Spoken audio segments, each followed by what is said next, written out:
Halo para pemuda-pemudi harapan bangsa, apa kabarnya? Kembali berjumpa dengan saya si ganteng kalem tapi kalau pakai aplikasi. Kali ini saya akan merangkum film dari Perindapan, permintaan teman saya. Bukan Kuch Kuch Hotahe, Kabihusi Kabigam atau Kalhonaho, tapi sebuah film berdasar kisah nyata dan tidak usah ngocoblak di awal. Mari kita saksikan.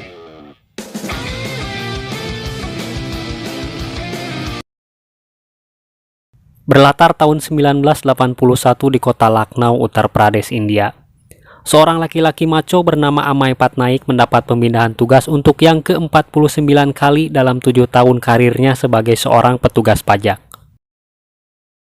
Yang mana Amay ini terkenal jujur, tanpa kompromi dan sangat berintegritas dan totalitas dalam pekerjaannya membersihkan kota yang dianggap kotor dan korup. Pada hari pertama bertugas, lewat briefing singkat, Amay meminta semua stafnya menginvestigasi setiap laporan pajak selain pegawai negeri dan karyawan swasta. Karena menurutnya, ekonomi tumbuh berkembang tapi pendapatan pajak hanya sedikit, dan semua staf harus membiasakan diri bekerja dalam tekanan. Di malam hari setelah berjalan-jalan dengan istrinya Malini, Amay menerima telepon misterius meminta bertemu malam itu juga. Menurut si penelpon, ia akan memberikan informasi penting tentang penggelapan pajak seorang paling berkuasa di kota Lucknow. Di tempat yang dijanjikan, Amay hanya mendapat surat yang tersimpan di balik sebuah bungkusan.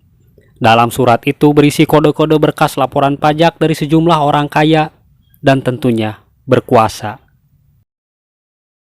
Beberapa malam kemudian Amay menghadiri undangan dari seorang pemilik klub dan diperkenalkan dengan Tuan Thakur, yang mana Tuan Thakur ini selain politisi, juga anggota dewan selama 3 periode, dengan usaha di berbagai sektor. Mulai dari tuan tanah, kontraktor, juragan minyak, bandar sapi, juragan empang, dan masih banyak cabang ekonomi lainnya. Di hadapan Tuan Thakur, Amay dengan idealismenya memberi pesan bahwa masih ada orang-orang jujur seperti dirinya. Contohnya, saat dijamu dengan minuman mahal merek impor, dengan percaya diri berkata bahwa seorang pejabat jika diberi hadiah atau ditraktir akan menimbulkan perasaan hutang budi yang kelak harus dibalas. Dan itu tidak baik untuk seorang pejabat pajak seperti dirinya. Gue banget ini mah. Singkat cerita, pada pagi hari saat Amay mengambil koran, kembali Amay menerima surat kaleng berisi beberapa sektor usaha besar yang tidak tercatat di buku pajak.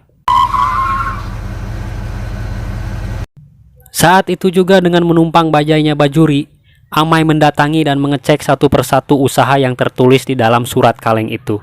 Dan betapa tercengangnya Amay mendapati usaha yang saat ini di hadapannya bukan usaha kecil biasa, tapi bisnis besar dengan produksi yang luar biasa besar, namun hasil pemasukan pajak ke kas negara nihil. Berhari-hari Amay melakukan investigasi penghitungan aset dan jumlah penghasilan, hingga disimpulkan telah terjadi tindakan penggelapan pajak. Tapi Amay masih belum mengetahui di mana uang-uangnya disimpan. Sampai pada satu waktu, si penelpon misterius itu menghubungi Amay lagi, di mana dia menyarankan untuk langsung melakukan penggeledahan saja, dan nantinya informasi keberadaan uang beserta benda-benda berharga akan diinfokan lebih lanjut. Amay yang galau karena belum dapat memastikan lokasi uang disembunyikan, sementara bukti-bukti sudah sangat kuat. Malam itu mendapat dukungan dari Malini, yang meminta Amay untuk mengikuti apa kata hatinya. Singkat cerita, Amay menemui atasannya di ibu kota meminta surat izin penggerbegan, dan memberikan sejumlah bukti rincian kerugian negara yang ditimbulkan dari penggelapan pajak, di mana nilainya mencapai 4,2 miliar dolar, dan dipastikan jika berhasil akan menjadi penggerebegan terbesar dalam sejarah Perindapan. Setelah surat ditandatangani, atasannya Amay meminta Amay untuk berhati-hati karena yang dia hadapi merupakan orang berpengaruh dan sangat memiliki kuasa. Jika gagal menemukan uang hasil penggelapan, maka Amay dan bawahannya akan dituntut secara hukum. Tidak membuang-buang waktu, Amay kemudian memerintahkan semua pegawai pajak Lucknow bersiap melakukan penggerebegan. yang mana semua bawahannya tidak diberitahu kemana, di mana, atau siapa yang akan menjadi target operasinya. Dan itu penting dilakukan untuk menghindari kebocoran informasi.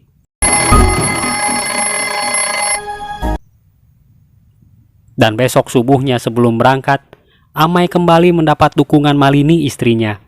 Lewat kata-kata penyemangat, membuat Amai semakin termotivasi melakukan pekerjaan besarnya hari ini. Dengan segala resiko dan konsekuensi yang akan diterima jika gagal. Namun jika berjalan sukses, maka atasannya yang mendapat pujian dan sanjungan. Di tengah jalan, Amai memutar arah dan tujuan mengelabui para informan yang sejak semalam memata-matai kantornya. Tapi saat sebelum sampai tempat yang dituju, seorang pegawai meminta keluar dari mobil dan izin tidak melanjutkan tugas. Dengan rasa takut, si bawahan itu mengatakan bahwa si pemilik rumah yang menjadi target operasi adalah orang yang menyekolahkan dirinya dan memberi pekerjaan pada kakaknya. Serta orang tersebut juga dikenal sangat dermawan. Mendengar itu, Amai dengan tegas memecat dan menghukum bawahannya, dan dianggap tidak layak menjadi seorang pejabat jika memiliki sikap seperti itu. Tibalah Amai beserta rekan-rekannya yang di-backup polisi ke rumah target operasi mereka. Dan saat di gerbang, dengan polontongnya seorang penjaga menunjukkan para pengawal yang menjaga rumah itu. Tapi Amai tidak eleh-geleng, kemudian memperlihatkan surat tugas beserta polisi dan pegawai pajak yang bersamanya. Di halaman teras rumah, Tuan Takur yang saat ini menjadi target penggerebegan dengan sombong dan angkuh seolah negara ini milik nenek moyangnya, mengatakan bahwa Amai tidak akan mendapatkan apa-apa selain pulang dengan tangan kosong, dan karena dirinya merasa paling berkuasa, seorang pejabat pun tidak boleh membunuh lalat di rumahnya, apalagi melakukan penggerebegan. Amai yang berbekal surat perintah penggeledahan lalu mengumpulkan semua anggota keluarganya Tuan Takur di satu ruangan. Mulai dari kamar ke kamar, semua lemari, bahkan kandang sapi yang penuh dengan kotoran sapi pun tidak luput dari penggeledahan. Sementara Tuan Takur dengan santainya diurut tukang pijat langganannya.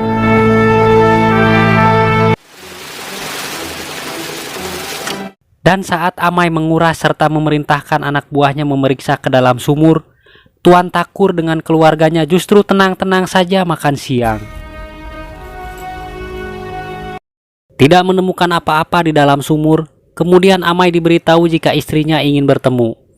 Malini yang datang membawa rantang makan siang berisi tumis kangkung, asin peda, pais tahu, goreng nila, sambal oncom, yang tidak hanya untuk Amai seorang, tapi juga untuk semua anak buahnya Amai. Dan lagi, Malini memberikan semangat untuk Amai yang jadi suaminya di film ini. Setelah kembali ke dalam rumah melanjutkan penggeledahan, tinggal satu tempat lagi yang belum digeledah, yaitu tempat ibadah. Mendapat tentangan karena dianggap tidak sopan, Amai tetap pada pendiriannya. Setiap jengkal tempat di dalam rumah harus digeledah. Dan sebelum masuk, alas kaki, gesper, dan dompet tidak dibawa masuk ke dalam tempat ibadah. Beberapa saat kemudian setelah dilakukan penggeledahan, tetap hasilnya jong.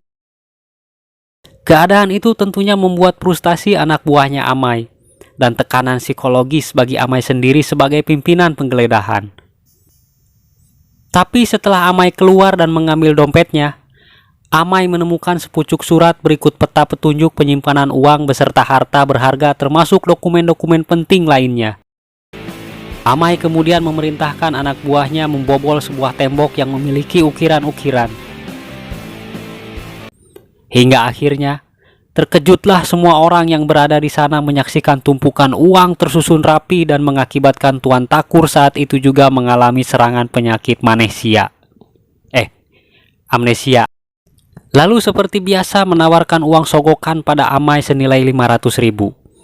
Tentu saja Amai tegas menolak dan berkata, ia hanya akan membawa uang negara senilai 4,2 miliar dolar.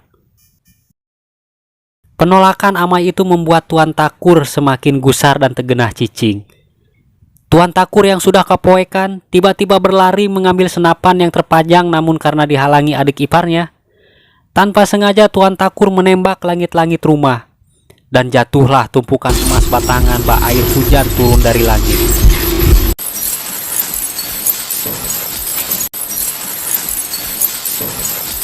Lewat peta tadi, kemudian Amai bersama petugas pajak menggali sebuah tanah kosong di samping rumah Tuan Takur. Kembali mereka menemukan sejumlah peti yang berisi uang dan emas.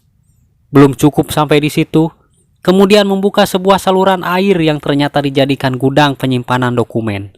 Dan tentunya emas dan uang yang banyak. Wow.